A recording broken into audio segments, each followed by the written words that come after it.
So thanks for joining us on today's Impact Show on the 14th at the Asprey. Now guys, look, it's all about you, so post any questions you have down below so we can pick a question for next time. Now, obviously Andy, Brooks Koepka winning the US Open, fantastic achievement, congratulations on your first major. Amazing performance. Really, it really was as well. You're thinking about the amount of greens that he hit. He's tied the all-time greens hitting record with Rory McIlroy.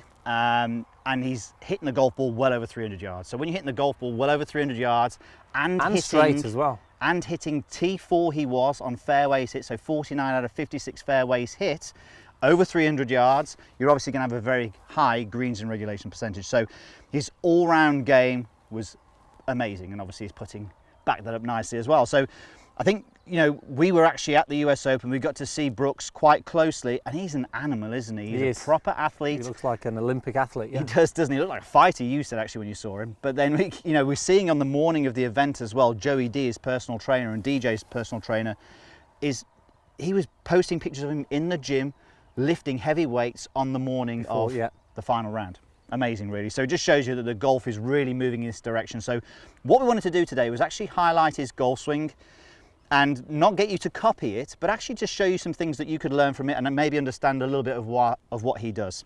So if we look at the front-on view first of all, we can actually see that he's actually got quite a strong right-hand grip, which potentially could close the club face.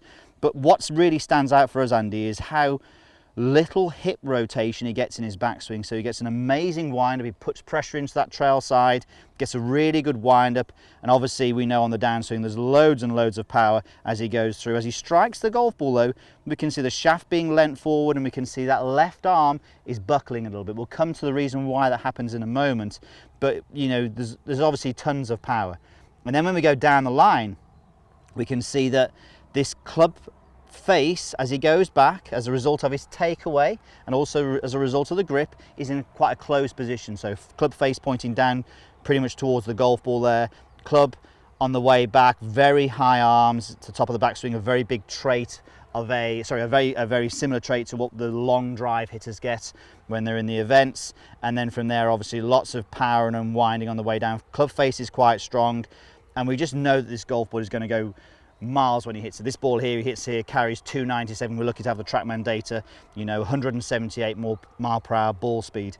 So Andy, we can see that he's got this sort of trend at the moment of the closed club face, and that really maps out his golf swing a little bit like DJ's does and John Rahm's golf swings. When they get this closed club face, they have to do certain things in their golf swing, don't they? They do, yes. And I think, specifically with him, he actually hits down on his drive, and the data we've got here is almost 4 degrees down. Now, if Brooks was going to hit up with the driver with the club face very strong, the likelihood is the club face would point left. So for him with such a strong face, him swinging slightly left and slightly down actually helps him to hit the golf ball under control, but still a long distance. Now, as you mentioned, Pierce, it's not a swing that you're going to copy because a lot of amateurs would struggle doing this and they wouldn't optimize their distance.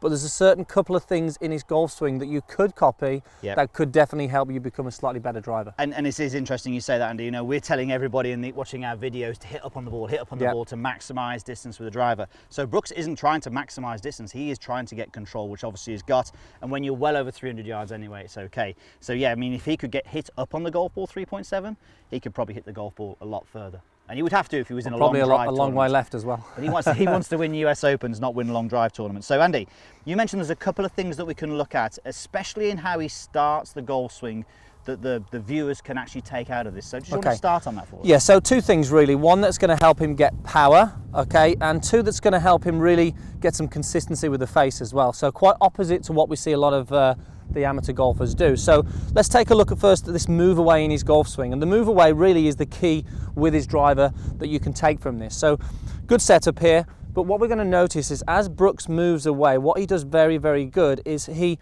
moves the grip end away in a good sequence. He doesn't get the club head moving independently, but what he does, he gets the grip end moving away, sort of this one-piece move, but as he does this as well, he also gets that weight moving with it to the right side. So in this very early move away, the grip end moves, the weight goes to here, and then he loads up, and he's very much winding up against that lower body. Although he doesn't have lots of rotation, he still gets that sort of load and move into that right side. Yeah, so what we're saying is here, we're not saying that you've got to move to the point where you're swaying and moving excessively away from the target. We're saying we want a slight move to the right, and then that allows you to coil up into that right hip, into that right heel. And as Andy said, we need the rotation here. We're not trying to copy Brooks' golf swing from a lack of rotation point of view. Definitely, and what I like about the first move away with Brooks as well, as he does this, as he gets that grip end moving, he doesn't get much rotation of the club face, and because that club face is in a strong position, it allows him to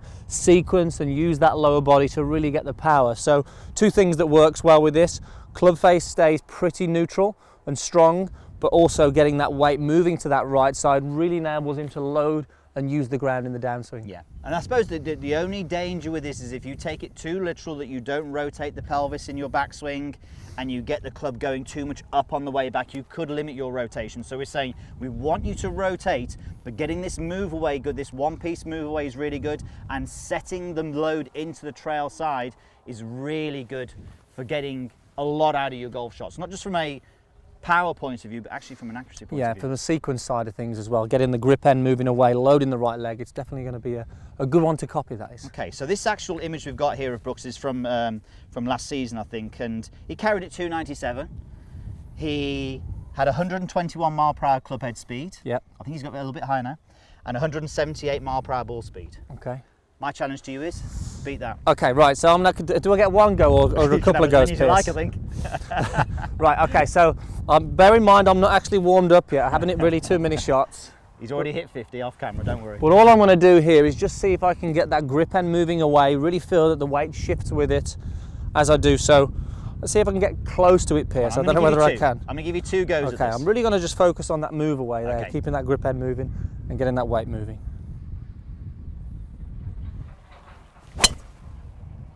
Well, A little low off the face there, but pretty yeah, a little good, bit spinning, pretty good so shot. your ball speed won't be so good, but you're going to hit the fairway with that pretty much. Yeah, I'll be going to give you another one. Do I need to tell people? No, don't tell people. No, you can tell people that one. Okay. What is it, about 110? 112 club speed. Okay. That is, as you say, it's pretty much as your first. That was a shot of the soft day. one, that was.